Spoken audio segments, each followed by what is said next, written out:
Við sem sagt fengum það hlutverk, eins og Hrafnhildur fór yfir hérna áðan, að svona greina og vinna öryggisþáttina af þessu kjarnaveitu verkefni sem er bara búið að vera ansi skemmtilegt að vinna. Og ég ætla kannski að fara með ykkur hérna í gegnum svona frumniðurstöður af svona fundum sem við höfum átt með starffólki sem er í upplýsingaveitu. Aðeins gróf lýsing á verkefni, þannig að ég átti ykkur á því og þetta er bara mjög gróft. Að verkefnið var skipt upp í 4 þætti. Í fyrsta lagi að vinna áfram öryggispunkta sem sagt frá landshlutum og öðrum, hvar við viljum hafa mannaða eða ómannaða öryggispunkta þar sem þurfa að koma fram einhvers konar upplýsingar öryggismál. Samræming og miðlun öryggisupplýsinga, þannig að segja opinbert efni, bara allt hvernig við viljum miðla þessum upplýsingum, á hvaða máta og svo framvegis. Öryggismiðstöðvar, þær eru hugsaðar eins og staðan í dag sem svona móbel, það sem þá íslensku svona færanlegt batteri og eiga þá að setjast upp á svæðum ef það verður eitthvað svona vá og styðja við upplýsingamiðlun á viðkomandi landshluta. Og svo í fjórða lagi voru svona fræðsluefni og fræðsluferlar, það er að segja greina og finna út og þróa hvað hægt er að gera betur í því og styðja þannig við starfsfólki í upplýsingaveitu. Þetta var svona í mjög grófum dráttum hvað við áttum að sinna.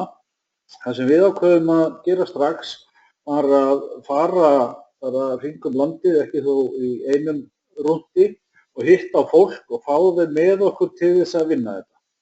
Og við erum sem búin að halda 3 fundi á Suðurlandi, 3 fundi á Norðurlandi, 4 fundi á Austurlandi, 1 fund á Vesturlandi. Og samtals hefur við fengið 50 manns á þessa fundi og þetta hefur verið svona sambland bæði á starfsfólki sem vinnur eingöngu upplýsingamiðstöðum, frá hótelum, frá bæjarfélögunum, frá þjóðgörðum og umhverfisstofnun og eflaust einhverjum fleirum sem ég er að gleyma. Og á þessum fundum höfum við semst lagt fram, sem ég ætla að sýna ykkur á næstu glæru, höfum við lagt fram svona ákveðna spurningur og ákveðið vinnulag. Við höfum eftir að funda á Vestfjörðum, Reykjavík og Reykjanesi. Við tókum einn fund með nokkrum fyrirtækjum úr ferðaþjónustu. Þar sem við buðum 13 fyrirtækjum, blönduðum svolítið mikið saman. Það var sveitarfélag, það var útgefandi á ferðablaði, það var stór hótelkeðja, það var svona, það var kallað svona activity fyrirtæki og einhverju fleiri. Og fengu þau með okkur líka, þannig að sá fundur var líka ansi góður. Á þessum fundum þá höfum við raunverulega lagt fram 5 spurningar þar sem við höfum bara farið markvisst í gegnum og fengið fólk til að hjálpa okkur í að fylla upp í svörin. Og það er semst bara hvaða upplýsingum öryggismál miðlið þið til ykkar viðskiptavina, hvaða aðferðir eru notaðar við það, innan fullkomna heimi, hvernig myndu við vilja fá til ykkar upplýsingarnar, og hvaða upplýsingar og fræðslu viljið sjá að ferðamannastöðum og hvaða upplýsingar og fræðslu viljið sjá til ykkar sem starfsmenn. Þannig erum við bara að tala öryggismálin fyrst og fremst. Og öryggismálin eru náttúrulega ansi víðtækt. Þetta getur verið fræðslu gönguleiðir, þetta getur verið fræðslu náttúru, þetta getur verið aðstæður á vegum, þetta getur verið veður og svo framvegis. Við fengum að þetta hinn og þessa punkta líka sem að tengdist kannski ekki beint öryggi, sem var bara gaman. Í viðbót við þessar spurningar vorum við svo búin að skilgreina nokkra staði á hverju svæði, þar sem að kannski útkölluð óheppir tíð, eða við vitum að svona ákveðin erfiðleikar eru í sambandi við ferðalög. Við getum allt fyrir frá bara einföldum stað eins og Holtaverði heiði upp í Hvannadalshnjúk. Og fórum þá í gegnum þá staði og fengum input hvernig mætti frekar svona auka öryggi á þeim stöðum með upplýsingum, forvörnum og öðru slíku. Og niðurstöðurnar, og ítrekka þetta eru algjörlega frumniðurstöður, við bara fórum í gegnum skjölinn sem voru búin að punkta þetta og tókum út bara nokkur atriði.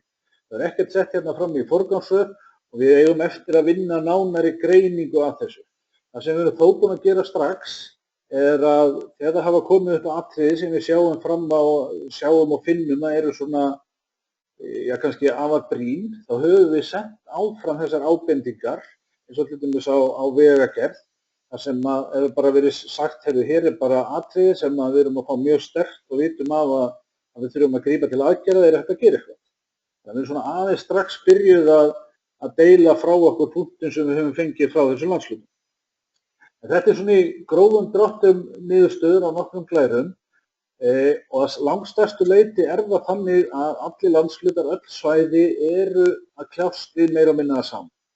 Þó svo að hvort sem viðkomandi starfar á Seyðisfirði, Egilsstöðum, Ísafirði, Suðurlandi, Norðurlandi, þetta eru sömu atriðin sem verið að kljást við. Og eitt af því sem hefur komið ansi mikið fram að flestir upplifa sig svolítið sem eyland. Þessi ekki hluti af neinu neti eða heild, fólk jú kannski hluti af landshluta og það samstarf þar, en það vantar svona heildar samtalið á milli til þess að auðvelda upplýsingaflæði. Það kemur líka ansi sterkt fram alls staðar að fólk að verja miklum tíma í að leiðrétta rangar upplýsingar sem gefnar eru öðrum. Það getur verið starfsfólk í ferðaþjónustu, það getur verið starfsfólk á bensínstöðu, eitthvað bara allt aðrir, handbækur, bæklingar og svo framvegis. Og þetta hefur komið ansi víða fram. Flestir að nýta þau hjálpartæki sem til að einhverju leyti. Það sem kemur ansi sterkt fram auðvitað að atriði tengd vegakerfinu skapa vandamál sem fólk þarf að reyna að leysa úr aftur og aftur. Það koma inn merkingar, lokanir, þjónustu og vegum og svo framvegis. Þar við ekkert að deila á vegagerðinu sem slíka, heldur eða þeir sem leggja þetta fram, heldur bara verið að benda á að þarna eru úrlausnar efni sem þarf að fást við. Það kemur líka ansi oft upp með GPS-tækin og það var nú komið inn á það í setningaræðin í morgun að styðsta leiðin frá Hvammstanga til dæmis á Hellu þvert yfir hálendi og þetta bara axial vandamál að fólk að biðja styðstu leið, bara shortest distance. Og GPS-tækin taka ekki mið af hvaða árstími á Íslandi og hvaða vegir eru opnir og færir. Við þekkjum þetta bara vel úr björgunarsveitunum vegna þess að við sækjum svona fólk ansi reglulega sem treystir GPS-tækinu umfram annað.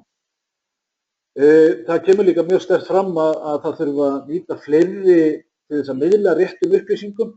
Það að segja flestir póstlistar og annað slíkt sem við erum notað svona formlega í ferðaþjónustu. Þau miða fyrst og fremst kannski við gagnagrunn ferðamálastofum, þar sem ekki bensínstöðvar, þar sem ekki stórmarkaðir og aðrir. En þetta óumdeilanlega aðilar sem að veita upplýsingar í ferðaþjónustu og sérstaklega kannski þegar eitthvað á bjátar í færð eða veðri eða á annan hátt. Þannig og einhver svæði eru byrjuð að bæta þessum aðilum inn hjá sér. Þessi einhverju upplýsingamiðstöðvar á póst frá einhverjum öðrum varðandi veður eða færð eða eitthvað annað og deila því áfram í sína heimabyggð. Akstur yfir ár kemur, veðurspár ekki nógu góðar fyrir ferðamenn, kunni ekki að lesa veður.is. Fræðsla til starfsmanna þarf að vera á fleiri vegu og þarna hefur tekið sérstaklega dæmi námskeið sem kallast aukin upplýsingagjöf. Það þurfi ekki bara að vera fyrirlestur á staðnum, heldur líka myndbönd, prentaform og þess háttar. Það talað upplýsingakerfi í útvarp og GPS-tæki sem hefur nú verið í skoðun hjá Vegagerð reglulega veit ég í nokkur ár.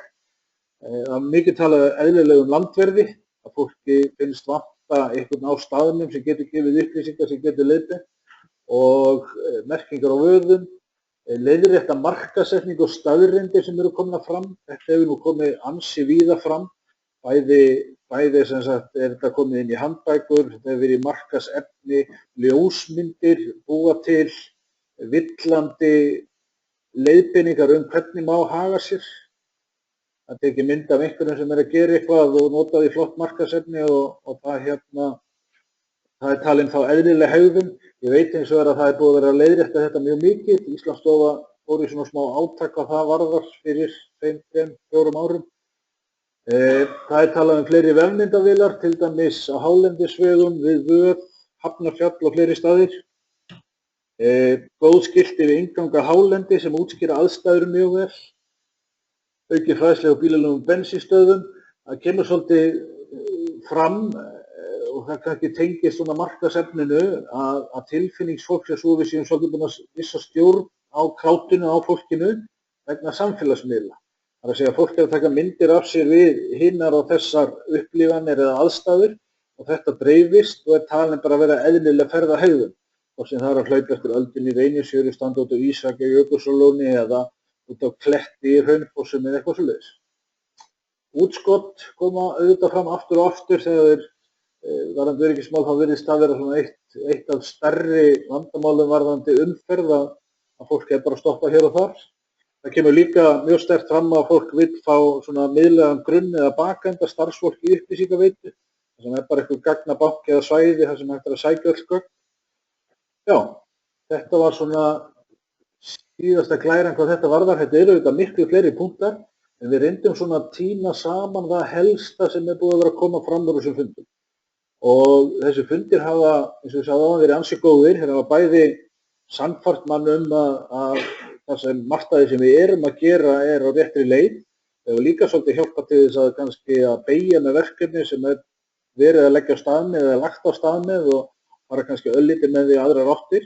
Og svo hefur þetta komið helling bara nýjum hlutum, þannig að þeir hafa reynst ansi vel og við erum þakklátt því fólki sem hefur tekið þátt að gefa sér tími að setjast niður með okkur og varpa úr hausnum á sér þeim hugmyndum og þeirri reynslu. Einhverjar spurningar? Komment? Það er bara 2 hendur, fólki verðinu meina.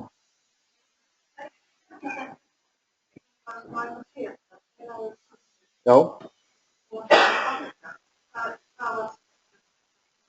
Fólk var raunverulega að meina það og þarna komum við líka öllítið út fyrir öryggismálin, að það vanti fyrir starfsfólk sem í upplýsingaveitu einhvers konar vefsvæði, það sem eru raunverulega kannski bara allar handbækur og allt svona, þú getur sótt á eitt stað, allt sem skiptir máli.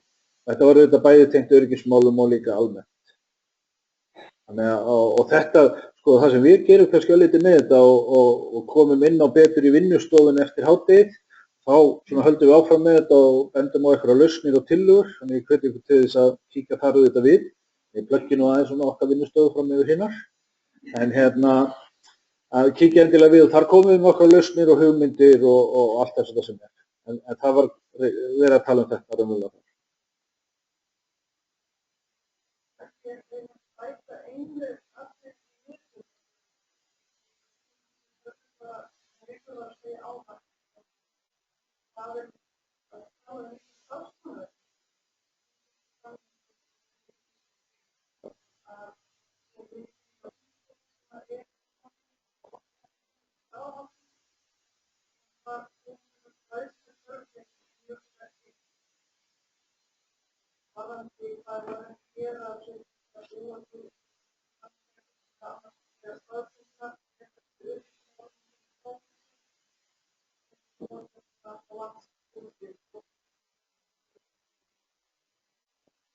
Kannski viðbót við þetta, þá skynjar maður kannski svolítið þá þörf að, ég veit ekki hvað orðið að nota, maður vanda orðalagið, að svona flokka starfsfólki í upplýsingaveitu svolítið eftir því hversu stór hluti upplýsingaveitunar, eða hversu stór hluti upplýsingaveitan á starfi viðkomandi.